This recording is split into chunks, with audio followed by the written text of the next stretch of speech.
Hi, Kelly. How are you doing today? Good, Jess. How are you? I am good. One of the things that we want to talk about today is our summer reads and recommendations. If you've listened to us, the first 3 seasons of Chasing Brighter, Kelly and I had a book club episode every month, and we think reading is so important. One of the things that is insane to me is how incredibly helpful books are to our mental and physical Yes. wellness. Yes. It strengthens the brain. It reduces stress. It boosts empathy. I was trying to pull up the study that I will tell my clients. After 6 minutes of reading, it will lower your heart rate, ease muscle tension, and studies show that it reduces psychological stress by 68%, also leading to better sleep quality. So many great reasons to read. And so Kelly and I want to talk to you about our top summer book recs. One of the things I want to add to that, by the way, is our June episode about romanticizing your life. Mm-hmm. We can romanticize reading. A lot of us think about reading as just a task, something to get done. And instead, I think this is a great way to practice that in terms of really, truly spending time enjoying that book. Maybe you're choosing a special scene outside on your back deck or your front porch, or reading in a park, or even reading during baseball and soccer games, like before and after, like while you're waiting for your kid or something. Not to be antisocial, but like finding some time in the nooks and crannies of your summer to really bring back the joy of the fun of reading. Yes, absolutely. So every time we do this, I'm always just doing fun. I know you're going to throw in there some heavy reads, or maybe you won't, but I'm sticking to light and fluffy for my recommendations. So I want to start with, I love to read a book and watch the show or movie and be disappointed and talk about how the book was better. Okay. That's my toxic trait. Okay. And so one of the things I saw, and I already talked about this, is the off-campus series on I'm hearing Prime Video. all about this. Okay. So I saw it pop up on my Kindle and it said Prime Series, and the Prime Series hadn't launched yet. So I hurried up and read all of the books by Elle Kennedy. It's her off-campus series. She has a whole bunch set at this Diareis University, but first book is called The Deal. And if you want an addictive, easy-to-read romance with humor, chemistry, lovable characters, the off-campus series is great. It is fast-paced, fun, perfect for vacation reading, very sexy. And I wanted to watch the show with my daughter, and she was like, I'm not watching this with you. And I was like, why is it going to have a bunch of sex scenes? And she was like, I think so. So she watched the whole series over the weekend and said that she's so upset because now she has to wait for the second season. And I was like, well, why don't you read the books? That's very interesting. I did not know that was a book series, and I'm going to have to add it to my to reads, Jess. Yeah. But my girlfriends were talking about it recently, my book club girls. And what was really funny is because one of them didn't go to college. And so she was like, if I would have known her, I don't know anything about it. All she said was something like, if I would have known that's what boys were like in college, I would have gone to college. And so I was hysterical. like, oh, what is going on here? Well, it's definitely, they're all hockey players. And so, of course, everyone is like 6'4" and ripped and the book and amazing. And it's very spicy. And I know you like a slow burn romance, so that's not going to be a slow burn romance necessarily. I Sex do. First, romance I'm a reader later. of all books, so I don't know. Don't count me out, I guess. So that was really fun. And then I read like the 5th book, The Legacy, which was like 5 years later of all of the characters, which was really cute. Is it called Off Campus, the books themselves? Oh, it is. The first book is called The Deal. The Deal. Okay. And it's her off-campus series. So Elle Kennedy, I don't think I've read her before, but she has a ton of series, which I always love. And so she has like a series of like these characters' kids. Because I think this first book came out in the early 2000s. And so her newer book is like all of these characters that got together have kids, and now their kids are at Diareis University, which is a fake Ivy League university outside Boston that she's created in this world. So, are we going back and forth on books? Yeah. Okay. So mine, since we're going to start with sort of like a guilty pleasure of sorts, my best beach bag book or like beach read that I have is called Typewriter Beach. First of all, there's beach in the title. How bad can it be? But it's like a historic fiction summer. I think it's based in like Hollywood and some other glamorous settings. Yeah. And it is, it came up in like a suggestions for me. Typewriter Beach is the book. Let me see. I have it pulled up in my descriptions here. But yeah, so Hollywood and Carmel by the Sea are the two locations. So, and I love myself, a historical fiction. It's set in 1957, but it's supposed to be a really popular summer read this summer. So. Oh, that sounds good. I'm going back to an author I've mentioned before. I still have not watched The Housemaid, but I read Frida McFadden's book, the first two. I didn't read the third one. Okay. Because everyone was like, I got it. And everyone's like, it's not worth it. And so, but I still need to watch The Housemaid. But I love her. And I'm reading her book. Kelly, I think you'll really like it. I'm reading her. This isn't my recommendation, but side note, I'm reading Dear Debbie right now. And I'm loving. I did not dive into it. I don't want to know all about it, but it is like the main character is a middle-aged mom who's at home, who works part-time with 2 daughters. Her teenagers treat her like crap. She's kind of ignored. And I have a feeling she's poisoning everyone. Don't know, but I love her and I want her to end up on top because her life resonates, right? But anyway, and so my recommendation for this summer is Frida McFadden's book, The Boyfriend. Her books are basically the definition of I stayed up late finishing this. And The Boyfriend is twisty, bingeable, and super readable without being emotionally draining.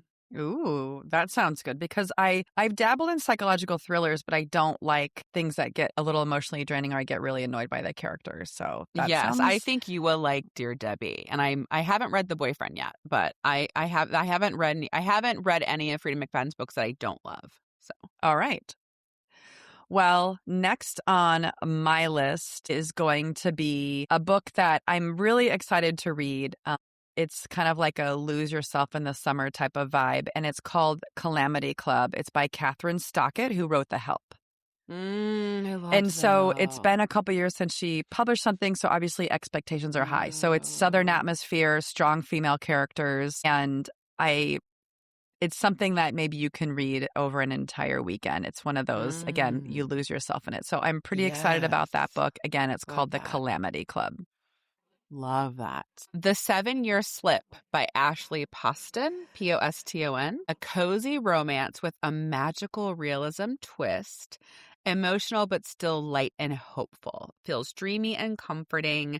It's on my list. Okay, that book was borderline something I was going to read at some point recently. So it definitely has telling you need to read it then. Popped up. I actually think I might have started it and then abandoned it, but I'm willing to give it a go because I like. Remember, you did that with you were reading Fourth Wing as an example. Fourth Wing, and you were listening to the Audible, and I read them. I'm like, Kelly, you need to go back, and then you read them, and you liked them reading them better than the Audible. Yes. Sometimes it's like we leave and come back, and then we love it. They now have the audio production cast stuff that's even amazing with those Wing too. Yeah. Yes. Okay, let's see. One of the books, and I don't know if you have this on your book, but it's also my book club we've decided, which is a hidden gem potentially, and you can thank your book of the month club that you gave me, which is Yesteryear. Have you heard about Yesteryear? Kelly, I'm following her. How I found Yesteryear, and I have not looked at Book of the Month because I'm so bogged down right now with books right now. I did not pick a May book. This is the first time in 3 years I haven't picked a Book of the Month. That's how bogged down I am right now. But I saw the author tell me about her on something, and we follow her for Chasing Brighter because I loved her story so much, and now her book's popping up everywhere. Well, the other thing I know about the book. It's about a trad wife. It's about a trad wife who travels back in time. To the 1800s. Yes. And so it's kind of like a little bit of like Outlander vibes in some way too. It's a historical kind of speculative elements to it.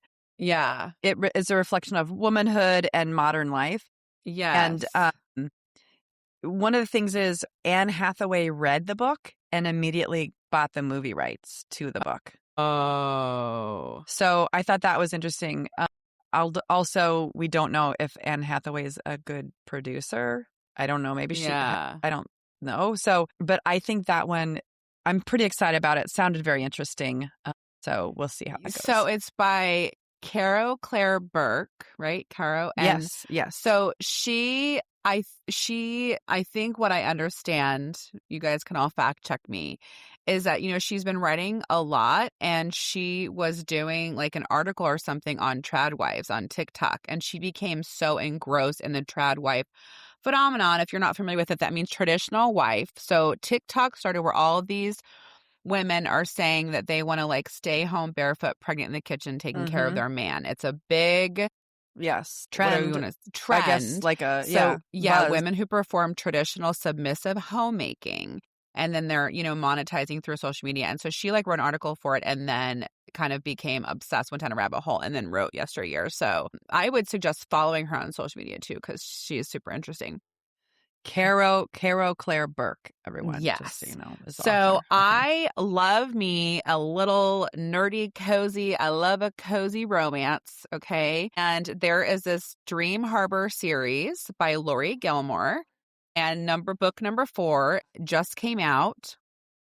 The Strawberry Patch Pancake House by Lori Gilmore. And so I have read, it's like the Pumpkin Spice Cafe. Like there's like all of these different ones, and there's characters that come in. And I just love those kind of books. Like anybody who read Virgin River, I read like all 20.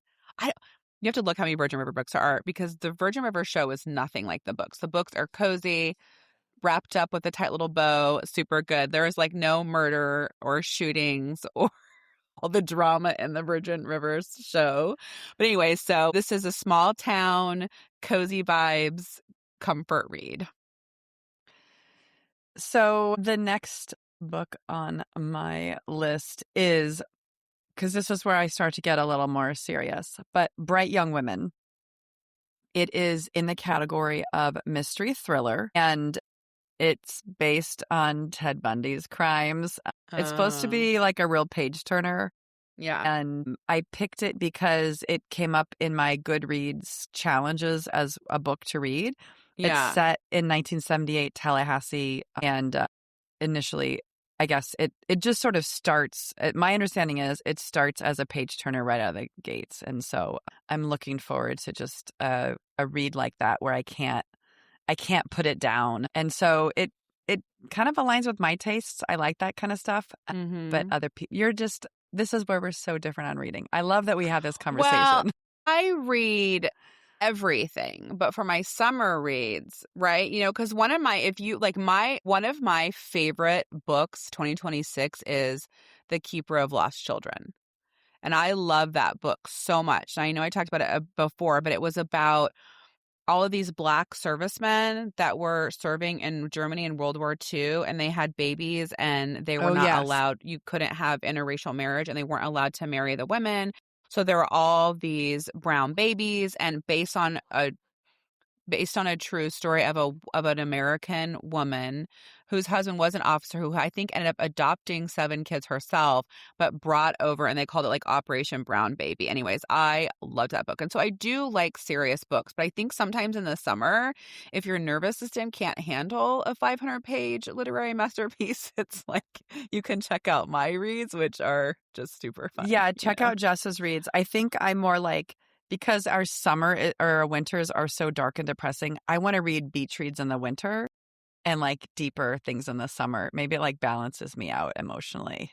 So this is my final book. I love Carolyn Brown's books. They're usually set in like Oklahoma or Texas. She does have spicier kind of cowboy series too, but this one is called The Lucky Shamrock, and it is about 3 cousins that move back to Shamrock, Texas to help manage their grandmother's flower shop, The Lucky Shamrock. And so I love all of her books, and I look forward to this one. This one was released in 2023. She has so many series and so many books. So any Carolyn Brown book will be fun for the summer. So my final recommendation is called Alan Opts Out. And it kind of is an interesting Chasing Brighter vibe in that it's about the story of a man who's like very successful and thriving, and he sort of tries to step step off the treadmill, if you will. And he kind of goes through his own experience with that. And so it's really funny. And I thought that would be a fun, humorous summer read. I hear it's really funny, I should say. Oh, okay. Yeah. Okay. And so I always love some of those books. The subtitle is I'm Having So Much Fun Without You, because he ends up kind of leaving, I wouldn't say leaving his wife, but like taking a break, as my understanding. So I think it would be kind of a fun summer read. So, this is just encouraging you guys to read something fun, read something that brings you joy. And if you're reading it and you don't like it, stop reading. You don't have to, like we're just talking about being inspired and living more joyful this summer. Yeah. So, create those little moments if you have. Sometimes even 10 minutes counts. If you find yourself busy, obviously it's great if you can sit by a pool all day or a beach all day and read, but sometimes we don't have that luxury. But it's not something that we want you to compete with other things. Just sit down. And again, June is the month of joy. If you guys like the books you've read, definitely share them with us. We would love to also hear what you're reading. Please check out our blog for this list of books as well. Absolutely. And if you haven't grabbed our free Joy Dressing Trend cheat sheet yet, go do that now. It's at chasingbrighter.com. You get it by signing up for our newsletter. There's a link in the show notes, and it's a perfect thing to screenshot and save for when you're standing in front of your closet wondering what to wear this summer. Yep. chasingbrighter.com/newsletter. And don't forget to follow us on our socials at Chasing Brighter. We hope this episode is just another great way of tips and tricks and advice to continue to enjoy your summer. Thanks for listening.